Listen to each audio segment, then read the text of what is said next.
ቆንጆዋ ልጃገረድ ከምኖርባት የሸራ ማረፊያ ፊት ለፊት ካለ አንድ የግቢ አጥር ስር አንዲት ቆንጆ ሴት እየመጣች ለረጅም ጊዜ መቆም ከጀመረች ቀናቶች ተቆጠሩ። መጣ ከቆመች በኋላ እይታዋን በረጅሙ ፊት ለፊት ታደርጋለች። ከፊት ለፊት አንድ የመኪና ጋራዥ አለ። የእይታዋን አቅጣጫ ወደ ጋራዡ አድርጋ ረዘም ላለ ደቂቃ ቆማ የምትጠብቅበትን ምክንያት ለማወቅ ፈለኩ። ሄጄ ለመጠየቅም አሰብኩ። ስጠይቃት ምን ትለኝ ይሆን ብዬ ሳስብ ብዙ ሐሳቦች ቢመጡልኝም ለረጅም ጊዜ የሚያቆማትን ሐሳብ ካወቅኩ በእኔ ሸራ አጠገብ ተቀምጣ የምትፈልገውን ነገር መጠበቅ እንደምትችል ባደርጋት ከመቆም ድካም ላሳረፋት እችላለሁ የሚል ሐሳብ ሲመጣልኝ ተነስቼ ወደ ልጅቷ ሄድኩ። ወደ ልጅቱም ተጠግቼ እንዴት ዋልሽ አልኳት። እግዚአብሔር ይመስገን አለችኝ። እንዳትቆጭኝ እንጂ አንድ ጥያቄ ልጠይቅሽ አልኳት። ምንድነው? ጠይቀኝ። አደራሽ እንዳትቆጭኝ አልኳት። ምን አገባ ብላ ገፍትራኝ እንዳትሄድ ፈርቼ። ምን አይነት ጥያቄ ቢሆን ነው የሚያስቆጣኝ አለችኝ። ስላንቺ ልጠይቅሽ ነው አልኳት። እንደ መደንገጥ አለች። ስለኔ ምንድነው የምትጠይቀኝ አለችኝ። እዚያ አጥር ስር ለቀናቶች ለረጅም ደቂቃ ቆመሽ ፊት ለፊት እየተመለከትሽ በሐሳብ ስትዋጭ አይሻለሁ። ምን ቢገጥምሽ ነው አልኳት። እሱን ነው በመጣው ቁጥር ወደኔ ስትመለከት ስለማይህ ምን ይለኛውን እያልኩ አስብ ነበር አለችኝ። አንገቷን ወደ መሬት አቀርቅራ ፊት ለፊትሽ ተቀምጬ ሳሸማቀቅሽ ነበር ማለት ነው አልኳት። እኔ እንደ ሰው ቆጥራ ምን ይለኛል ብላ ማሰቧ ትህትና ያላት ልጅ እንደሆነች ተረድቼ፣ ሃው ደጋግሜ እዚህ በመቆሜ ምን ይለኝ ይሆን እያልኩ አስብ ነበር አለችኝ። ይቅርታ አድርጊልኝ ሳላውቀው ችግር ስለሆንኩብሽ አልኳት። እኔ እንጂ የመጣሁት አንተ ወደኔ አልመጣህ። ይቅርታ አያስፈልግም አላጠፋህም እኮ አለችኝ። እሺ ካልሽ ግን ችግርሽን ልታካፍኝ ትችያለሽ አልኳት። እሷም ድንግጥ አለች። እንድትረጋጋ አድርጌ ሐሳቧን እንድትነግረኝ ባትችል እንኳን አጥር ስር ከምትቆም ከኔ ሸራ አጠገብ ተቀምጣ የምትፈልገውን ነገር መጠበቅ እንደምትችል ስነግራት ተስማምታ ወደ እኔ ሸራ ሄድን። እሷም ጋራጁን መመልከት የሚያስችላት ቦታ ላይ ተቀመጠች። እኔም የፈለገችውን ነገር እንድታደርግ በዝምታ ተቀመጡ። ያለ መሰልቸት በትኩረት የምትመለከተው ምንድነው? ከጋራጁ በኩል የሚመጣ ለሷ አስፈላጊ ነገር ምንድነው? ጋራጁ የቤተሰቦቿ ሆኖ ከርቀት ሰራተኞችን እየተቆጣጠረች ይሆን የሚሉ ሐሳቦችን ለራሴ እየጠየቁ እሷን ሳረብሽ በጸጥታ ብዙ ደቂቃ አለፈ። ዛሬ መቀመጥ እድል ስላገኘች መሰለኝ ካለፉት ጊዜያቶች የቆይታዋን ጊዜ ጨመረችው። እኔም አይኖቿን ተከትዬ ከማፍጠጥ ከፊቷ ስሜቷን ለማንበብ ከመሞከር በቀር ምንም ቃል ሳልተነፈስ ጊዜዋ አድርጌ ቆየሁ። አመሰግናለሁ አለችኝ ከተቀመጠችበት ተነስታ። ምን አደረኩልሽና አልኳት። ችግሬ እንደ ችግር ተረድተኛል። ፀሐይ የመታኝ ከመቆም ስላተረፍከኝ ብዙ ጊዜ መቆየት ቻልኩ አለችኝ። ችግር የለውም በፈለግሽበት ሰዓት እየመጣሽ የምትፈልጊውን ነገር ማድረግ ትችያለሽ አልኳት። እሺ በላኝ ተሰናብታኝ አካባቢውን ለቃ ሄደች። እኔም ከዓይኖች እስክትጠፋ ባይኖች ሸኘዋት። ውብ እኮ ነች እችን የመሰለች ቆንጆ እምቡጥ አበባ። ምን ፈልጋ ይሆን ለብቻዋ በሩቅ ሐሳብ የምትጓዝ? ለሰው መናገር የማትፈልገው የፀሐይ ሙቀት ያልከበዳት ለረጅም ሰዓት እንድትቆም ያስገደዳት ምን አይነት ጠንካራ ጉዳይ ቢኖራት ነው? በቀጣዩ ቀን ወደ ለመደች የአጥር ስር ሳይሆን ቀጥታ ወደ እኔ ሸራ መጣ ሰላምታዋን አቀረበችልኝ። እኔም መልሼላት በቦታዋ ተቀምጣ የማይመጣ ነገር ስትጠብቅ የማይገኝ ነገር ስትፈልግ እናቱ ገበያ እንደሄደችበት ሕፃን ወደ ሩቅ እንዳንጋጠጠች ቆይታ ምስጋናዋን ገልጻልኝ ስሟ መክሊት እንደሆነ ነግራኝ ልትሄድ ስትነሳ ከፊት ለፊት ካለው ጋራጅ አብርሃም ሲወጣ ተመለከተች። ደነገጠች። ቆማ የነበረችው በፍጥነት ተቀመጠች። መልሳ ፈጥና ተነሳች።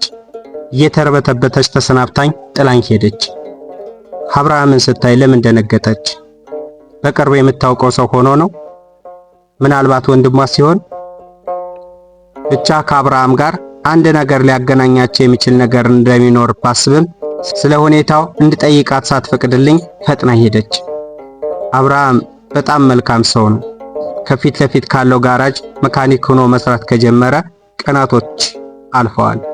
መስራት በጀመረበት ቀን ነበር ወደ እኔ መጥቶ መካኒክ ሆኖ ተቀጥሮ በጋራጅ መስራት እንደጀመረ ነግሮኝ ከምሳው የተረፈውን ምግብ ለኔ ሰጥቶኝ ሄደ። ከጀመረበት ቀን ጀምሮ እስከ ዛሬዋ ቀን ባሉት አብዛኛው ቀናቶች ከምሳው ቀንሶ ለኔ ይሰጣኛል። ተቀምጦ ሲያወራኝ ቆይቶ ወደ ስራው ይመለሳል።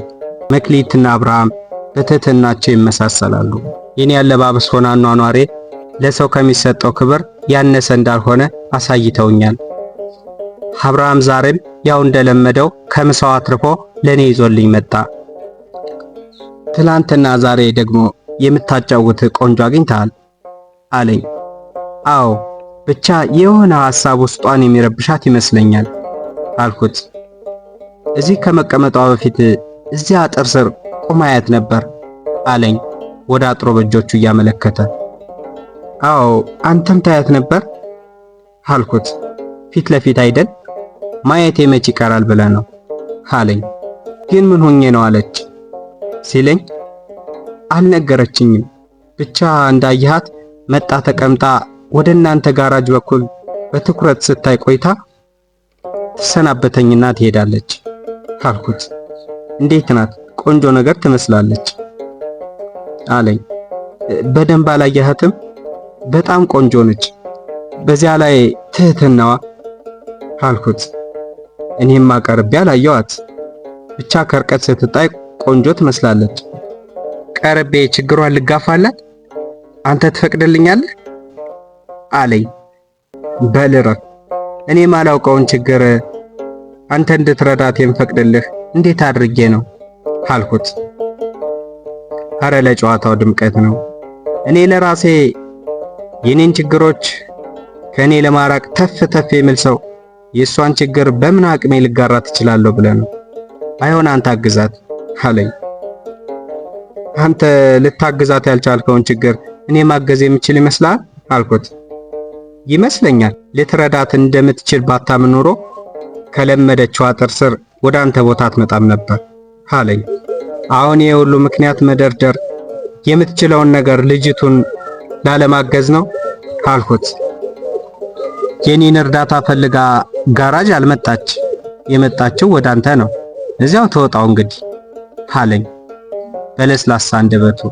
ችግሯን ብትነግረኝማ የምችለውን ነገር አደርግላት ነበር፣ ግን ፍለጋዋን ለብቻዋ አደረገች አልኩት። ችግሯን ብትናገር መፍትሄ ካለ ይፈለግላት ነበር፣ ግን ካልተናገረች ልቧ ውስጥ ገብተን ልናውቀው አንችል። የኔን እርዳታ የሚፈልጉ ባለ 4 እግሮች አሉ፣ እኔም ወደ እነሱ ልሂድ አለኝና ተሰናብቶኝ ሄደ። ቀጣዩ ቀን መክሊት መጣ። ሰላምታዋን ሰጣኝ ተቀመጠች። ትላንት አብርሃምን ስታይ ለምንድን ነው የደነገጥሽ ብዬ ልጠይቃት ባስብም ልትነግረኝ ያልፈለገችው ሐሳብ አብርሃምንም ቢያጠቃለልስ ብዬ ተውኩት። መክሊት እንደ ልማዷ ከፊት ለፊት ባለው ጋራጅ በኩል በትኩረት ስትመለከት ቆየች።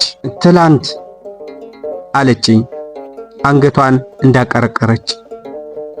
ፈርቼ እንጂ ልጠይቅሽ ነበር። ትላንት አብርሃምን ስታይ ለምንድን ነው የደነገጥሽ አልኳት። ስለጀመረችልኝ እንደማትቀየመኝ አስቤ። አብርሃም ብላ ዝም አለች። አብርሃም ምን መንገር ካልፈለግሽ ግን አትንገሪ፣ አትጨነቂ አልኳት፣ ፊቷ ላይ የመሸማቀቅ ስሜት ስላየውባት። አይ የሚረዳኝ ሰው አጥቼ እንጂ መንገር አልፈልግ ብዬ እንኳን አይደለም አለችኝ። እሷን ሆኖ የሚረዳት ሰው ፈልጋ እንዳጣች በፊቷ ገጽታ ላይ የተነበበ። የኔ የምትይው የልብ ጓደኛ የለሽም አልኳት። አይ ይሄን የምነግረው ጓደኛ የለኝም አለችኝ። እንግዲያውስ አትጨነቂ፣ ልትነግሪኝ ከፈለግሽ እሰማሻለሁ፣ ልትነግሪኝ ካልፈለግሽ ግን አትንገሪኝ ለምን አልነገረችኝም ብዬም አልቀየምሽም አልኳት። ኧረ ብነግርህ ነው የሚሻለኝ፣ አብርሃምን እወደዋለሁ አለችኝ። ደግ አደረግሽ፣ እንኳን ወደድሽው ልበላት ወይስ ያለችበትን እድሜና ሁኔታ እንድታይ አድርጌ ልሸንግላት? እየሄደችበት ያለችውን መንገድ ትክክል እንዳልሆነ ልንገራት ወይስ ስሜቷን ተረድቼ በርች ልበላት? ይሄ ለኔ ማስተዋልን የሚጠይቅ ጉዳይ ነው። አብርሃምን እወደዋለሁ ነበር ያልሽኝ አልኳት። በትክክል በሰማትም ስሜቷን በድጋሚ እንድታረጋግጥልኝ ስለፈለኩ። አዎ እሱን ለማየት ነው የምመላለስ አለችኝ። ሰው መውደድ መልካም ነገር ነው። እስኪ ንገሪኝ፣ አንቺን ሳይሽ ቆንጆም ቡጣ አበባ ነሽ። ትምህርት ላይ ነሽ አይደል አልኳት።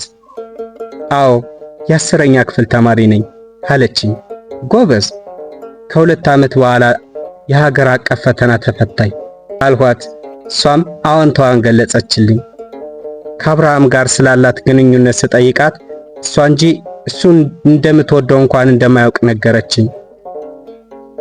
ከአብርሃም የ12ኛ ክፍል ተማሪ ሲሆን ከትምህርት ቤት ሲመለስ በመኪና ጋራዥ በመካኒክነት እንደሚሰራ፣ የሀገር አቀፍ ፈተና ተፈትኖ አሁን ሙሉ ጊዜውን በመካኒክነት ስራው እንዳደረገ፣ ትምህርት ቤት መሄድ በማቆሙ እሱን ለማየት የግድ እዚህ ለመምጣት እንደተገደደች ሁሉንም ነገር አንድ ባንድ ነገረችኝ።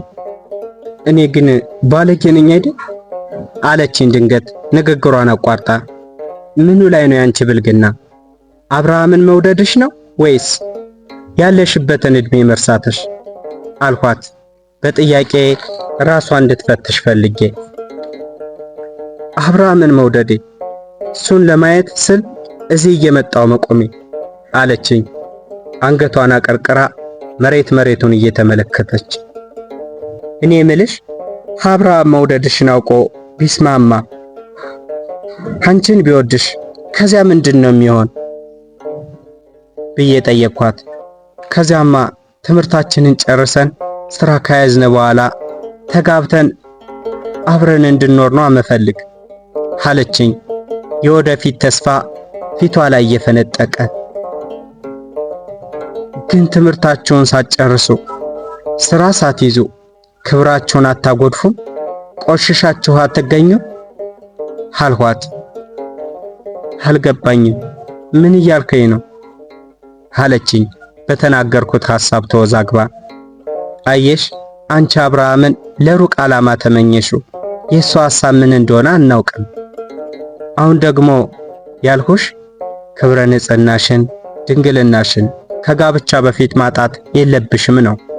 አሁን ያለንበት ዘመን መቆሸሽን እንደ እድገት፣ መባለግን እንደ ዝና፣ መርከስን እንደ ፍቅር እያየን ከአምላካችንም ከህሊናችንም ተጣልተን የምንኖር ባተሌዎች ሆነናል።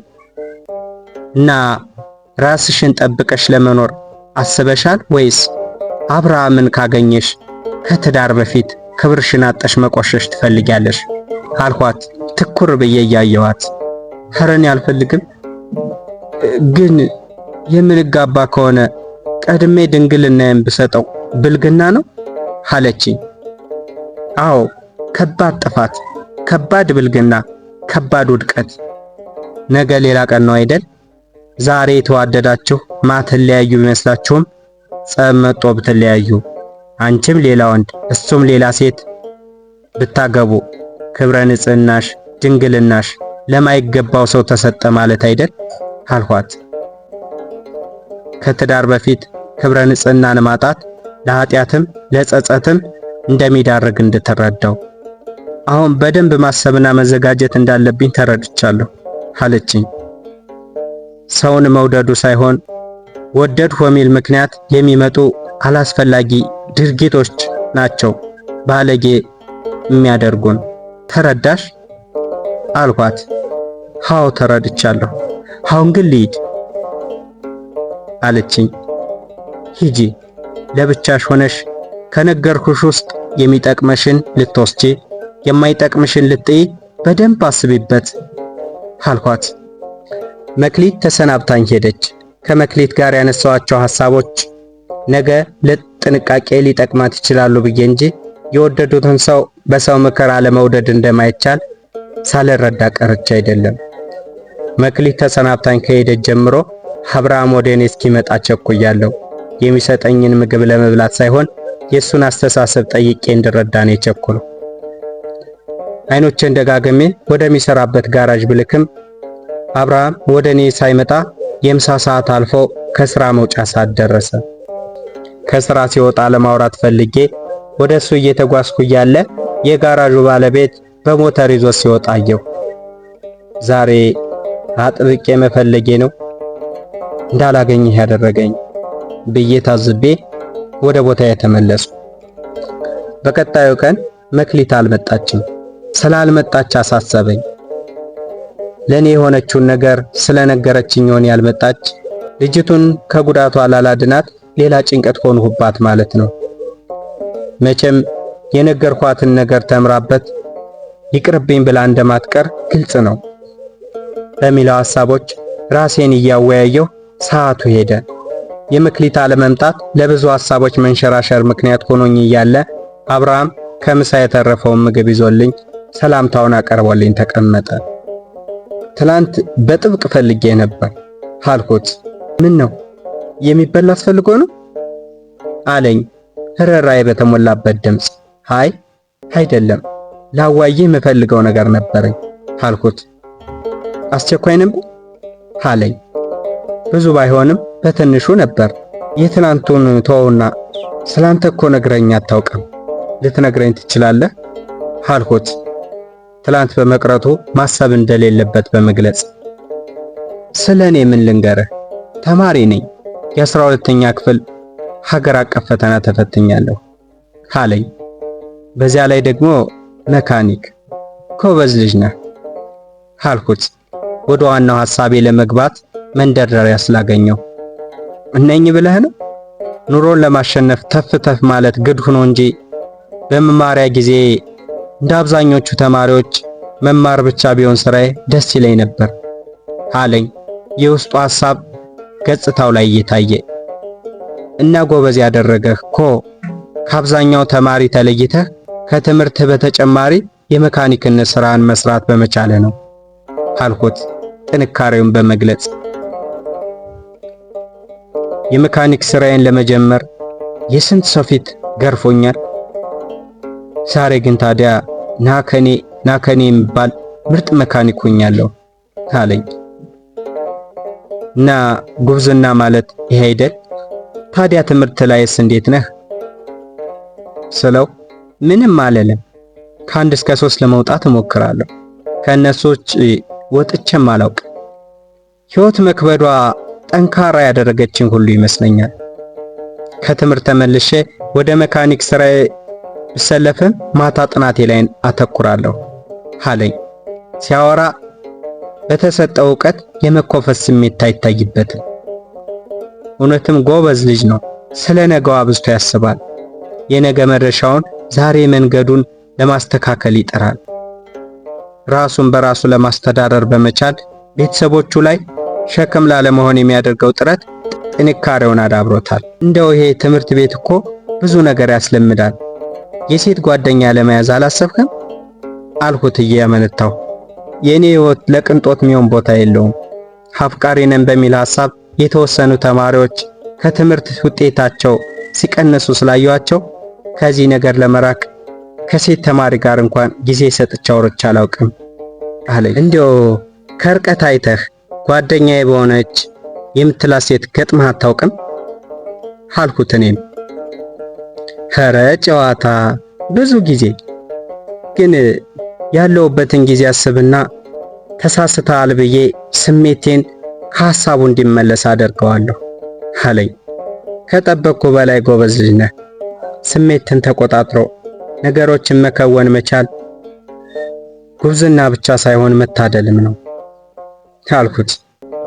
ፈልጋህ ቀርባህ የምታውቅስ ሴት የለችም ስለው የዛሬ ጨዋታ እውነት ተመቸኝ። አሳይመንት አብሮ ከመስራት ውጭ ከሴቶች ጋር ጊዜ እጄ ተጫውቼ ስለማላውቅ የምትፈልገኝ ሴት እንኳን ብትኖር እኔን ለመጠየቅ ትሞክራለች ብዬ አላስብም አለኝ። መልካምነትን ከእውቀት ጋር የታደለ ሰው ስላወቅ ደስ ብሎኛል አልኩት። እኔን ባልሆነ አለኝ ወደ እኔ እየተመለከተ። አዎ አንተ አልኩት በእርግጠኝነት እየተመለከትኩት። ገና መንገድ ላይ እኮ ነኝ፣ አልጨረስኩም፣ ልወድቅ እችላለሁ አለኝ።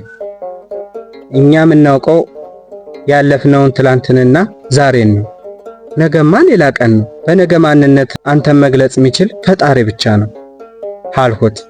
እሺ ያደርግልኝ አለ ፈገግ ብሎ። አሁን ከልቧ ወዳህ አንዲት ሴት ብትመጣ ምን ታደርጋለህ አልኩት። አሁንም ቀጥዬ አያታለሁ። ከተመቸችኝ ትምህርቴን ጨርሼ ስራ ይዤ እሷን ለማኖር በምችልበት ሁኔታ ላይ ስሆን አግብቼ እንደማኖራት አስባለሁ አለኝ። ጥሩ ሐሳብ ነው፣ ግን ከትዳር በፊት ከልጅቱ ጋር መተኛት ትፈልጋለህ አልኩት፣ ስሜቱን ለማንበብ አተኩሬ እያየሁት። በፍጹም የኛ የዳዎች ተስፋ እግዚአብሔር ነው። ያለ እናትና አባት ፈቃድ በጋብቻ ሳይተሳሰሩ ድንግልናን ማጣት እግዚአብሔር የማይወደው ጸያፍ ተግባር ነው። በአብሮነታችን እስከ ጋብቻ ከደረሰ ያን ጊዜ በክብር እንሰጣጣለን አለኝ በልበ ሙሉነት። ንግግሩ እንደ ማፍዘዝ አድርጎኝ በዝምታ ስከታተለው ቆየሁ። የመክሊት ሐሳብ እውን ሲሆንላት እየታየኝ፣ ግን መክሊትን ሳያት ባይወዳትስ? ባይቀበላትስ? ምንም እጅግ በጣም ቆንጆ ብትሆን ሰው ሁሉ የራሱ የሆነ የሚወደው ነገር ይኖረዋልና ሐሳቧን ባይቀበላትስ ምን ትሆን ይሆን? ይቅርብኝ ብላ ትተዋለች ወይስ በሱ መውደድ እየተንገላታች ጊዜዋን ታሳልፋለች? ከሚሉ የራሴ ሐሳቦች ተመልሼ አብርሃም የፊዚክስና የኬሚስትሪ ዕውቀት ሳይሆን እግዚአብሔር በተፈጥሮ ዕውቀትን የለገሰ አስተዋይ ነህ ስለው ፈገግ አለ። እሱን እስቲ ከውጤት በኋላ ምናየው ይሆናል። ውጤት እኮ የሚመጣው ካስተሳሰባችን ነው አልኩት። እሺ እንግዲህ ዛሬ ሌላ አስወራኸኝ። የሥራ ሰዓት ደርሷል፣ ብሄድ የቀረ ጥያቄ የለህም አይደል አለኝ ለዛ ባለው አንደበቱ። ሳቅ አልኩና የለም ጨርሻለሁ፣ መሄድ ትችላለህ አልኩት። ረስቼው ነበር ትላንት ያለፈኝን ስጠበቅበት የነበረው ሐሳብ ሳትነግረኝ ልሄድ ነበር አለኝ። እሱን ደግሞ ነገ አልኩት። መክሊት ሳትመጣ ስለሷ ነግሬው ያለውን ጥንካሬ በእኔ ምክንያት እንዳላሳጣው ፈርቼ፣ እሺ መቼም ዛሬ ልሰማው ከተገባኝ ሳትነግረኝ እንደማሰደኝ ስለማውቅ መሄዴ ነው ብሎ ተሰናብቶኝ ሄደ። በቀጣዩ ቀን አብርሃም ከመምጣቱ በፊት የመክሊትን መምጣት ተመኘሁት። በምትመጣበት መንገድ አይኖቼን እየላኩ እንዲመለከቷት ሳደርግ ቆይቼ ከርቀት ስትመጣ ተመለከትኳት። እኔ ካለሁበት ደርሳ ሰላምታዋን ሰጠችኝና በተለመደው ቦታዋ ተቀመጠች። አብርሃም የሚመጣበት ሰዓት እስከሚደርስ አብረን ቆየን። የሚመጣበት ሰዓት ሲደርስ ፊት ለፊት እሱን ማየት ከሚያስችላት ቦታ ተነስታ ወደ ሸራዬ ውስጥ እንድትገባ አደረኳት። አብርሃም ተለመደ ሁኔታው መጣ። ከመምጣቱ ገና እንደተቀመጠ ዛሬ ያለፈኝን ነገር እንድትነግረኝ ነው የምፈልግ አለኝ። እኔም ልነግርህ ስጠብቅህ ነበር አልኩት። ደስ ይለኛል፣ ለመስማት ዝግጁ ነኝ አለኝ ትኩረቱን ወደ እኔ እያደረገ። እሺ መጀመሪያ ሰው ላስተዋውቅህ አልኩትና መክሊት እንድትወጣ አደረጉ። ሰላምታ እንዲለዋወጡ አድርጌ ከሰላምታ በኋላ ፊት ለፊት እንዲቀመጡ አደረኳቸው። ስለ መክሊት አንድ ባንድ ለአብርሃም ነገርኩት። ምንም መልስ ሳይሰጠኝ ተነስቶ ወደሚሰራበት ጋራዥ ሄደ። አብርሃም ምንም ነገር ሳይናገር መሄዱ መክሊትን እጅግ ረበሻት።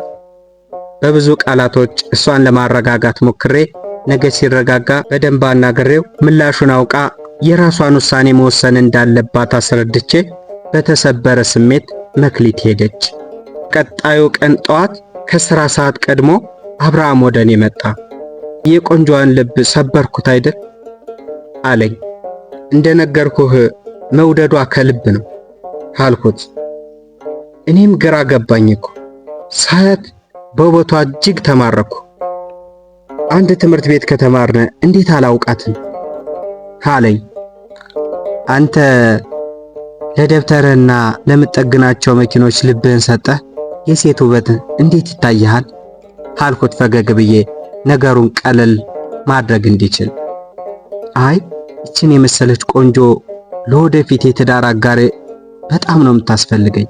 ነገር ግን እኔና ኑሮ ስንታገል ኑሮ ብታሸንፈኝ እችን የመሰለች ቆንጆ ትጎሳቆልብኛለች አለኝ። ሩቅ አሳቢነቱ ቁንጅናዋን ይበልጥ ቆንጆ ያደርጋት እንደሁ እንጂ የሚያጎሳቁላት አይመስለኝም አልኩ ለራሴ። ያለ ጊዜው አበባዋን ቀጥፈ ለማራገፍ አትሞክር እንጂ በቃልህ ተገኝተው ሁሉንም በጊዜው ከፈጸምክ ይችን ቆንጆ ታጎሳቁላታለህ ብዬ አላስብም። እንደውም በዚህ ተግባሯ ከቀጠለች ምትጎዳ ያንተን መልካም ምላሽ ካጣች ይመስለኛል አልኩት። ያለ ጊዜው የሚደረግ ርካሽነት እንኳን አይኖርም። የእናትና የአባቴን ታሪክ ነው መድገም ምፈልግ አለኝና የእናትና የአባቱን ታሪክ ነገረኝ። ሁለቱም ከነ ክብረ ንጽህናቸው የተጋቡ እስከ ዛሬም በአብሮነት የሚኖሩ የሚተሳሰቡና የሚተጋገዙ እንደሆኑ ነገረኝ። ሐሳቡን ከፈጸመ እሷን እንደማይጎዳት ነግሬው ወደ ሥራ ቦታው ሄደ። ከሰዓታት በኋላ መክሊት መጣች። ሰላምታዋን ሰጣኝ እንደተቀመጠች አብርሃም ወደኛ ሲመጣ አየነው። መክሊት ለመሄድ ተነሳች። እንድትቀመጥ አደረኳት። አብርሃም ካጠገባችን ደረሰ። መክሊት ለሰላምታ እጇን ስትዘረጋለት እሱ ግን አቀፋት። እንዲቀመጥ አድርጌ ምን ማድረግ እንዳለባቸው ሁለቱንም አውርቼ አብርሃም ወደ ሥራ ቦታው፣ መክሊትም ወደ ቤቷ ሄደች። አብርሃምና መክሊት ከዚያች ቀን በኋላ የጓደኝነት ሕይወታቸውን ቀጠሉ። እኔም በተሰጠችኝ የሸራ ሕይወት በእድሜ ላይ እድሜ ጨመርኩ። አብርሃምና መክሊት ከሐሳባቸው ሳይጎሉ በንጹህ ጓደኝነታቸው ኖሩ። አብርሃም ትምህርቱን ጨርሶ ሥራ ያዘ። መክሊትም የዩኒቨርሲቲ ትምህርቷን ጨረሰች። በቤተሰብ መልካም ፈቃድ ጋብቻን ፈጸሙ። እንደተነጋገሩት ሁለቱ ንጹሃን በጋብቻ ቀን ክብረ ንጽህናቸውን ተሰጣጡ። ባገኙት አጋጣሚ ሁሉ ወደ እኔ እየመጡ ይጎበኙኝ ነበር። በሰርጋቸው ቀን ልብሴን ቀይረውልኝ ከሸራ ሕይወት ያርቀውኝ አብሬያቸው እንድውል አደረጉኝ። ለነሱ ልዩ የክብር እንግዳቸው እኔ እንደሆንኩም በአደባባይ እስከ መናገር ደረሱ። የራሳቸውን ቤት ተከራይተው ከገቡ በኋላ ከሸራዬ እንድለይ አድርገው እነሱ በተከራዩበት ግቢ አንድ ዶርም ሊሰጡኝ ወሰኑ። ብዙ ዘመኔን ያለፍኩት በሸራዬ ውስጥ ነውና ቀሪ ዘመኔንም በሸራዬ ውስጥ ማሳለፍ እንደምፈልግ ነገርኳቸው። እነሱም በሐሳቤ ተስማምተው ባገኙት አጋጣሚ ሁሉ እየመጡ ይጎበኙኛል። ያቺ ቆንጆ ልጃገረድ የፈለገችውን፣ የጠበቀችውን፣ የናፈቀችውን ወንድ አገብታ አብራ መኖር ቻለች፣ ምንም ከክብሯ ሳትጎል። መዋደድ ማለት በዝሙት መርከስ አለመሆኑን ከነሱ አየሁ። ማፍቀር ማለት ሴሰኛ መሆን አለመሆኑን ከነሱ ተረዳሁ። አንድ ወንድና ሴት መፈላለጋቸው ብልግና የሚሆነው ያለ ጊዜ የሚፈጽሙት ተግባር እንጂ መተሳሰባቸው አለመሆኑን ከነሱ ተረዳሁ። ፍቅርን ተጠግተው በዝሙት የሚረክሱ ሁሉ ፍቅር ዝሙት እንዳልሆነ ነጋሪ በኖራቸው ብዬ ተመኘሁ።